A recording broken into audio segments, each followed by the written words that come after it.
자, 이제 연속 확률 분포 보겠습니다. 연속 확률 분포는 이산 확률 분포하고 뭐가 다르지? 라고 해보면 가장 큰 차이는 역시 확률 범위가 딱딱 떨어지지 않는다는 얘기예요. 그래서 우리가 비교해보면 이산 확률 분포의 경우는 기본적으로 설명하는 내용이 기본적으로 X값이 X1, X2, X3 값이 딱딱 떨어지죠. 이렇게 해서 만약에 주사위를 3번 던질 때 3의 배수가 몇 번 나오냐, 횟수를 X라고 하자. 그러면 3의 배수 던지다 보면 한 번도 안 나올 수도 있고 한 번, 두 번, 많으면 3번까지 나올 수 있다는 얘기예요. 개수가 딱딱 떨어진다면 연속 확률 분포는 기본적으로 얘는 값이 딱딱 떨어질 수가 없어요. 그래서 X라는 값이 어때? 라고 해보면 결국 X라는 값이 이렇게 A하고 B 사이다 이 되는 거예요. 예를 들어서 선생님이 체중계 위로 올라가요. 체중계 위로 이게 올라간단 말이야. 근데 예를 들어서 선생님이 체중이 82가 나왔어. 그러면 이게 영원히 80이 되는 건 아니잖아요. 여기서 내가 밥을 먹고 물을 마시면 체중이 올라갈 거고 또 볼일을 보면 체중이 내려갈 거 아닙니까? 그렇죠? 그러니까 값이라는 게 딱 고정된 게 아니고 움직인다, 변동된다는 거예요. 그러니까 어디에서 어디까지 이렇게 잡아줄 수 있는 거죠. 이게 바로 연속 확률 분포예요. 그래서 연속 확률 분포에서 가장 중요한 것은 바로 무엇입니까? 바로 중요 포인트. 이산 확률 분포에게는 뭐가 있었어요? 바로 이산 확률 분포표가 있었죠. 그러면 여기서 가장 중요한 것은 바로 연속 확률 밀도 함수라는 게 있어요. 연속 확률 밀도 함수. 그래서 이 범위 값을 대변할 수 있는 함수를 갖고 와라. 그래서 상대방이 나한테 fx의 식을 일반적으로 줍니다.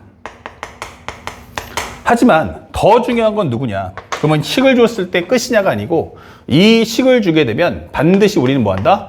그래프를 그리셔야 되는 거예요. 그래프 그리기 필수 이 되는 거죠. 그래서 식을 준다 하면 더 중요한 게 누구냐 하면은 바로 그림 그리는 게 더욱더 중요하다라는 사실을 절대 잊지 마세요. 그러면 우리가 중요한 건 식을 주면 그림 만들죠. 예. 하지만 어떤 경우에도 그래프를 줬을 때 식으로 가는 이러한 경우는 발생할 필요가 없습니다. 그러니까 꼭 그래프로만 간다라고 생각하시면 되겠습니다. 그러면 중요 내용은 뭐냐? 현재 이 그래프를 만들었을 때 만약 범위가 A에서 B까지야.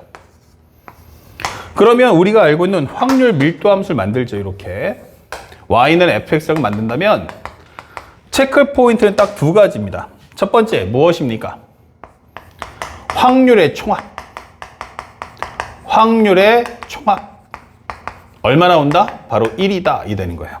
그럼 좀 더 보기 좋게 해주면 이런 것들은 이제 곡선은 안 나옵니다. 원래는 나올 수 있는데 우리 교과 과정에서는 전부 다 직선으로 만들어줍니다. 그래서 이렇게 만든다는 거. 그러면 우리가 알고 있는 이것의 의미는 뭐다? 전체 넓이. 전체 넓이가 바로 1이다라는 거 이용해서 바로 미정계수를 구하시면 되겠어요. 미정계수 구하기. 자, 이렇게 해서 이제 쉬운 문제로 미정계수 구하는 문제로 끝날 것이고 또 하나 낼 수 있다는 것은 바로 부분 확률을 구해라. 부분 확률 구하기가 되는 거야. 그래서 범위 값이 얼마야? 하면 P가 C부터 해서 X가 D까지야. 이렇게 되는 거죠. 그러면 C에서 D까지를 여기 잡아줄 거란 얘기야. 요 제한 범위 안에서 이렇게 할 테니까 우리가 원하는 요 넓이 값을 가져와라. 라는 게 포인트가 되는 거예요. 그래서 이때는 목표가 뭐다? 하면은 바로 부분 넓이를 구한다. 자, 이렇게 설명하시면 돼요. 교육과정이 많이 축소되는 과정으로 이 연속 확률 분포에서는 뭐다? 평균 분산 표면차를 구하라는 문제를 출제할 수가 없어요. 알겠죠? 그래서 우리가 총괄적으로 얘기하면 만약에 문제 조건문이나 구하는 값에서 평균 분산 표면차 구해라 라고 하면 무조건 이산 확률 분포 아니면 이항 분포다 라고 생각하시면 되겠습니다. 아시겠죠? 자, 그래서 현재 요 내용 요거까지만 공부하시면 사실은 이 연속 확률 분포에 관련된 문제풀이는 끝났다. 이 시험 문제 딱 두 가지밖에 질문할 수 없다라고 생각하시면 좋겠습니다. 자, 이걸 바탕으로 해서 우리가 6번, 7번, 8번 문제를 풀어볼 겁니다. 그래서 아무런 개념 없이 문제를 푸는 친구들과 개념이 있는데 그 다음에 가서 문제를 푸는 친구가 하늘 땅, 별 땅만큼 이제 실력이 갈라지게 돼 있어요. 자, 그래서 선생님이 간단하게 문제를 먼저 보는데 어렵지 않습니다. 점수 따셔야 돼요. 밑줄 쫙 끕시다. 연속 확률 변수. 아, 이건 뭐야? 연속 확률 분포구나 생각하시고요. 얘는 그래프를 줬어요. 자, 그러면서 A 값이 얼마냐 물어봤는데 간단하죠. 미정계수 있잖아요. 그럼 전체 넓이가 얼마다? 1이다. 이 되는 거야. 그러면 이것은 사다리꼴이니까 사다리꼴 넓이 구해도 괜찮겠고, 아니면 사각형과 삼각형의 넓이를 구해서 합을 해주시면 되겠어요. 그래서 전체 확률은 바로 1이다 라는 걸 통해서 문제를 풉시다. 그러면 첫 번째는 밑변의 길이는 얼마다? 2분의 1. 높이는 A. 플러스 여기는 밑변 길이가 2분의 1. 그럼 2분의 1 곱하기 2분의 1. 높이는 A. 전체 확률은 1이다. 이렇게 푸시면 되겠어요. 그러면 정리되는 값은 2분의 A와 4분의 A의 합은 1. 4분의 3A가 1이다. 그러면 A는 얼마다? 3분의 4다. 이렇게 마무리하시면 끝납니다. 점수를 주는 만큼 어렵지 않게 맞춰주세요. 알겠죠? 그래서 가장 중요했던 거 이 문제 왜 쉬웠어요 하면은 상대방이 나한테 그래프를 줬기 때문에 쉽다라고 생각하시면 되겠습니다. 정답은 3번이었고요. 그 다음에 이어서 7번 문제. 자, 연속 확률 분포가 있는데 현재 0부터 2까지예요. 자, P가 3분의 1부터 해서 X가 A까지의 확률값 다오이 되는 거죠. 그러니까 먼저 A값부터 구해야 돼요. 자, 문제를 봤는데 첫 번째 뭐부터 해야 되죠? 아, 미정계수 구하자. 그 얘기는 뭐다? 요거 문제 풀어라는 얘기야. 그러면 사다리꼴이니까 밑변의 길이가 2고요. 높이는 A 빼기 3분의 1이구나. 아랫변, 윗변, 그리고 높이는 4분의 3. 그러면 첫 번째는 전체 확률이 얼마다? 1이다 라고 문제를 풀어줍시다. 그러면 현재 이것은 윗변 더하기 아랫변, 그 다음에 곱하기 높이 나누기 2 해주면 요거 1 나온다. 풀어주시면 됩니다.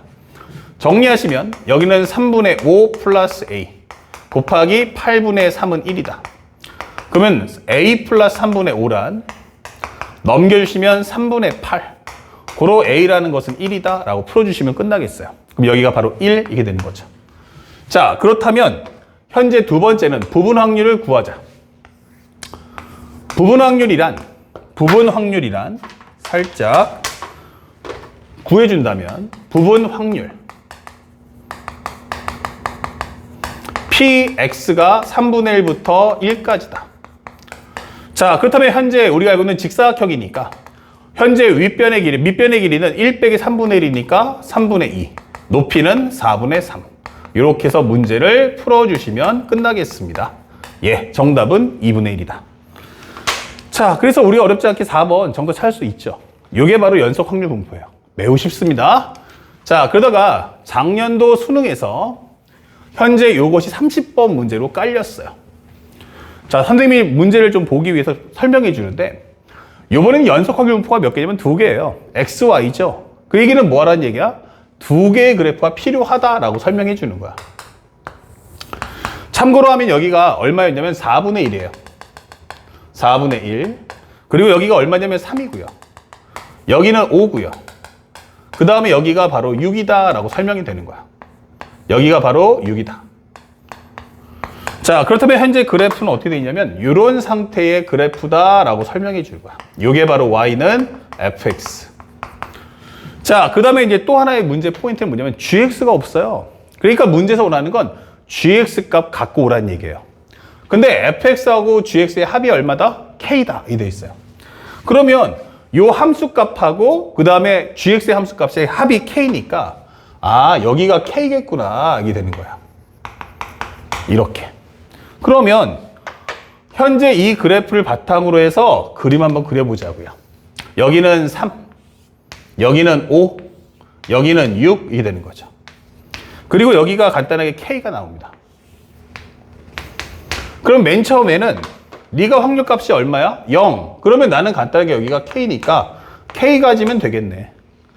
그 다음에 요 공간, 요것만큼이 바로 우리가 알고 있는 gx의 그래프란 말이에요. 그러니까 여기까지 값이 내려올 거야. 이게 되는 거죠.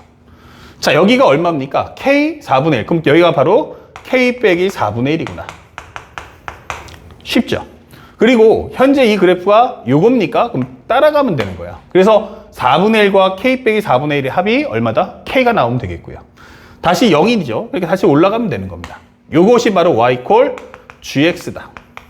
끝! 되는 거예요. 요거 하나 구하는데 이게 어려워서 오답률이 93이라는 게 말이 되겠습니까?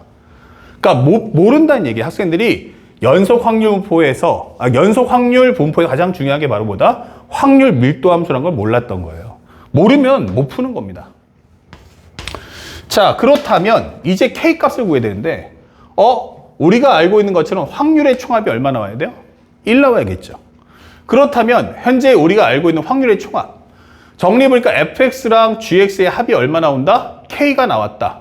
그리고 p에서 문제 주는 게 6k에서 y가 얼마까지다? 15k까지다. 이게 되는 거예요. 이게 바로 p분의 q 이게 되는 거죠. 됐습니까? 자, 그렇다면 문제 다 봤고요. 확률 밀도 함수는 fx, gx이다. x의 확률 밀도 함수 fx의 그래프는 그린 것 같다. 설명이 되어 있습니다. 자, 됐어요. 그러면 우리가 원하는 것은 뭐냐면 확률의 총합이 얼마다? 1이다. 그러면 우리가 알고 있는 것은 6 곱하기 밑변 6 곱하기 k 확률의 총합은 얼마냐? 1 나와야 됩니다. 그럼 k가 얼마 나온다? 6분의 1 이렇게 나와죠. 그러면 얼마 돼요? 4분의 1보다 6분이 더 크다고? 이거 말 안 되죠.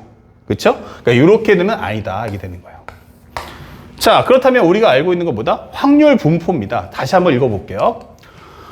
현재 두 연속 확률 변수 x와 y가 갖는 값의 범위는 0부터 6까지고 0부터 6까지인데 x, y의 확률 밀도 함수는 fx, gx예요. 그러니까 다시 말하면 이 확률의 총합 얼마다? 1일 거고 이 확률의 총합도 1이다. 이 되는 거예요. 무슨 말인지 이해 갔어요? 잘 보세요. 예를 들어서 이거 봅시다. 현재 윗변의 길이가 얼마짜리야? 2짜리죠. 밑변의 길이 얼마짜리야? 6짜리죠. 그러니까 윗변 더하기 아랫변 곱하기 높이 나누기 2 해주면 얼마일까? 이게 되는 거예요. 합치면 요거 8, 여기 얼마? 8분의 1 이게 되는 거죠. 다시 말하면 각각의 확률의 총합이 1인 거예요. 그러면 여기가 fx면 쉽게 말해서 여기만 딱 그러면 이 넓이 구해가지고 여기도 1 나오면 되겠네? 근데 그렇게 구할 필요 없이 그러면 요게 바로 gx잖아. 이게 되는 거죠. 요게 gx잖아. 그쵸? 그러면 요 합이 얼마 나와야 될까? 그러면 바로 2가 나와야 된다는 얘기예요. fx와 gx가 각각 확률의 총합이 각각 1, 1이니까 합쳐놓은 게 이 사각형이잖아. 그래서 확률의 총합입니다. 확률 총합 1. 그러면 fx도 요게 바로 1 나올 거고요. 그리고 gx도 얼마 나온다? 1 나올 거야. 이게 되는 거죠. 개념이. 그러면 사각형이면 밑변 곱하기 높이 요 값이 얼마 나온다? 바로 2가 나와야 한다. 왜 2지? 라는 것에 대한 설명을 정확하게 인식하셔야 됩니다. 각각 확률 분포니까 각각의 확률 분포의 합은 각각 1 나오는 거예요. 자, 그러면 k가 얼마 나온다? 바로 3분의 1이더라. 이게 되는 거죠. 그러면 여기가 3분의 1이면 여기가 얼마 나올까요? 바로 3분의 1 마이너스 4분의 1이기 때문에 여기가 바로 12분의 1이구나 라고 설명이 되는 겁니다. 자, 그리고 여기까지 이해 갔죠? 그 다음에 두 번째는 k 대신에 값을 입력해주면 요 값이 얼마 나왔냐면 2가 나오는 거고요. 여기는 얼마 나오냐면 5가 나온다. 이게 되는 거예요. 그러면 2부터 5까지면 여기서부터 해서 여기까지 합을 구해달라라고 설명하는 게 이 문제의 본질입니다. 자, 참고로 하나씩 구해보죠. 그럼 여기가 얼마입니까? 여기는 12분의 1이다. 그럼 여기만 구하면 되겠네. 맞아요. 그러면 여기가 기본적으로 K가 얼마냐면 3분의 1이란 말이에요. 그러면 요 기울기만 한번 구해보죠. 그러면 현재 이 설명은 현재 얼마 나옵니까? 3분의 1에서 12분의 1이 됐어요. 그러면 12분의 얼마 나온다? 4. 12분의 4에서 12분의 1이니까 Y값이 12분의 3만큼 줄었다. Y값은 12분의 3만큼 줄었다. X는 몇 칸 갔는데? 3칸을 갔는데 이게 되겠죠. 그러니까 기울기는 마이너스 12분의 1이구나. 이게 되는 거야. 그렇죠? 그래서 하나 갈 때마다 마이너스 12분의 1, 마이너스 12분의 1, 마이너스 12분의 1. 그러다 보니까 마이너스 12분의 3. 그래서 우리가 알고 있는 요 값이 나오는구나. 그렇죠? 자, 그렇다면 현재 요 값은 얼마죠? 하면은 생각해보세요. 두 칸이니까 12분의 1이 두 번이면 12분의 2니까. 아, 그러면 3분의 1에서 12분의 1이 두 번 빠졌구나 생각하시면 되겠죠. 그러면 여기가 얼마다? 6분의 1. 그러면 여기는 6분의 2니까 아, 여기가 6분의 1이구나. 그럼 2 콤마 얼마다? 6분의 1이다 설명하시면 되겠어요. 또는 여러분들이 직선의 방정식 만들어서 값을 구해도 괜찮습니다. 자, 여기까지 이해 가셨죠?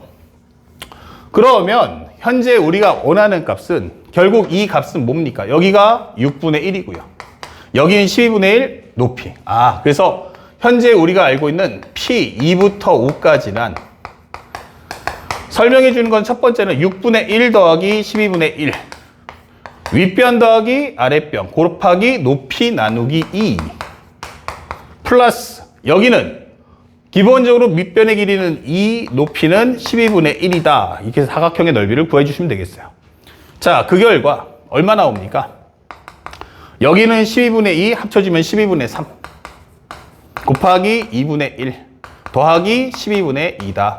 그러면 정리해보니까 여기는 24분의 3, 여기는 24분의 4 더해주시면 24분의 7 이렇게 풀어주시면 되겠죠. 자, 어렵지 않은 문제지만 학생들이 좀 생소할 수 있기 때문에 자세하게 설명해 드렸고 P 플러스 Q라는 값은 그에 따라서 얼마 나온다? 바로 31이다. 이렇게 문제를 풀어주세요. 주요 포인트는 바로 뭐다? 아, 바로 확률 분포가 나오면 각각의 연속 확률 분포 그래프를 꼭 그려야 한다는 사실을 잊지 말자. 아시겠죠? 여기까지가 연속 확률 분포 설명과 문제풀이였습니다. 다음 영상에서는 바로 이항 분포 설명 이어나갑니다.